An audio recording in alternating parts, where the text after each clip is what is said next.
Hello and welcome. Today, we're going to talk about something called thinking traps. And right off the bat, let's be really clear. These aren't some kind of personal flaw or a sign that you're doing something wrong. Not at all. They're just common, almost automatic patterns of thought that can quietly, shape our leadership, cloud our judgment, and kind of pull us out of alignment.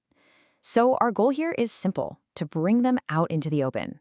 So let's start with a really foundational question for you to think about. Are your thoughts leading, or are you? This really gets to the very heart of what we call presence-driven leadership.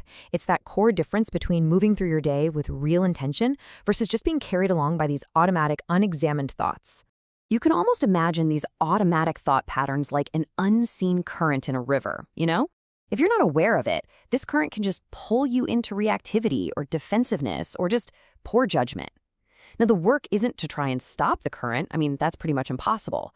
The real work is learning how to navigate it with awareness and skill. So what exactly are we talking about when we say thinking traps? Well, you can see the definition here. Basically, they're these really common, automatic thought patterns that can end up distorting our perception of reality. They're like little shortcuts our brain takes, especially when we're stressed, but they don't always lead us to the most helpful place. And this is the absolute key. Just learning to see these traps is the most important step you can take. Seriously, the moment you can actually name a trap as it's happening, like, oh, there's that pattern again, you create a little bit of distance. And in that distance, that's where we reclaim our ability to choose. We get to move from unconscious reactivity to a conscious sense of responsibility for how we actually respond. Okay, so to make all of this really practical, we're going to map out this internal terrain. We'll group these traps into 3 basic categories.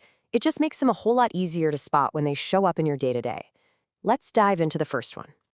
So our first category is what we can call the traps of all-or-nothing reality.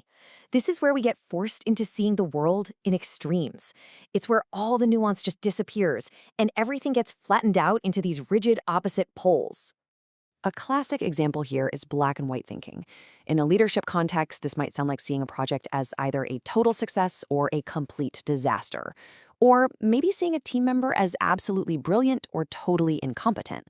But, reality is rarely that simple, right? The alternative is to consciously look for the nuance, to embrace the shades of gray in performance, in progress, and in people. All right, let's move on to our second category. This one is all about the traps of faulty assumptions. This is where our minds try to fill in the blanks, often with information that's, incomplete or just plain inaccurate. Probably one of the most common traps here is mind reading. We just assume we know what someone else is thinking. For example, you might think, my boss was really quiet in that meeting. She must think my idea is terrible. The alternative? It's to trade that assumption for genuine curiosity.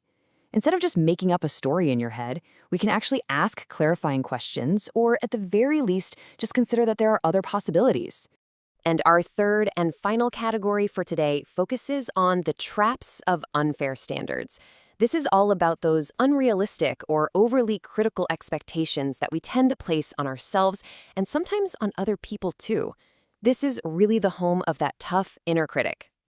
This trap of the critical self is a heavy one. It's that feeling of carrying the weight of the world on your shoulders, of taking all the blame for things that are way outside of your actual control. Now, the alternative isn't to just avoid responsibility. It's to practice what we call balanced self-accountability. It's about honestly asking, okay, what part of this is actually mine to carry? And then holding ourselves to a standard that is fair and, frankly, humane. Okay, so it's one thing to see the traps. But how do we actually work with them in a real way? Let's get into a simple, repeatable framework for developing the skill of discernment, which is really just the ability to choose a more aligned path for yourself. The framework is a pretty straightforward 3-step practice. First, just notice. That's it. Acknowledge the unhelpful thought, but without judging yourself for having it. Don't fight it, just see it. Second, question. Get curious about it. Ask yourself, is this thought 100% true? What evidence do I actually have? What might I be missing here? And then third, reframe. This is where you consciously choose a more balanced, helpful, and realistic perspective. And this isn't about, forced positivity. It's about finding what's actually true. Now, here's why this matters so much. When we practice this framework consistently, we're not just managing our thoughts. We're building something much more essential.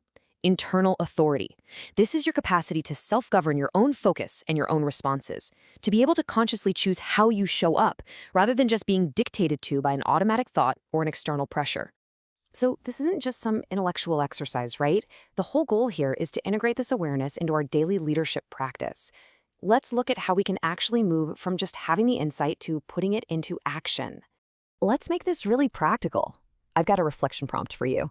Just take a moment and consider, where does one of these traps show up most often in your work? Is it during tough feedback conversations? Maybe when you're doing strategic planning, or when you're up against a tight deadline? You don't have to fix it right this second. Just noticing the pattern is a huge and powerful first step. And here's a little micro practice you can try this week. The next time you feel a really strong reaction, frustration, anxiety, maybe just irritation, just pause. Before you say or do a single thing, ask yourself one simple question. What thought is driving this feeling? That little inquiry all by itself starts to create some space. And in that space, you can make a more aligned choice. We'll end with a guiding principle that's at the core of this work: presence over performance and clarity over charisma. This isn't about being perfect. It's about cultivating the internal clarity and presence to lead from a place of genuine alignment and human dignity. So I'll leave you with this question.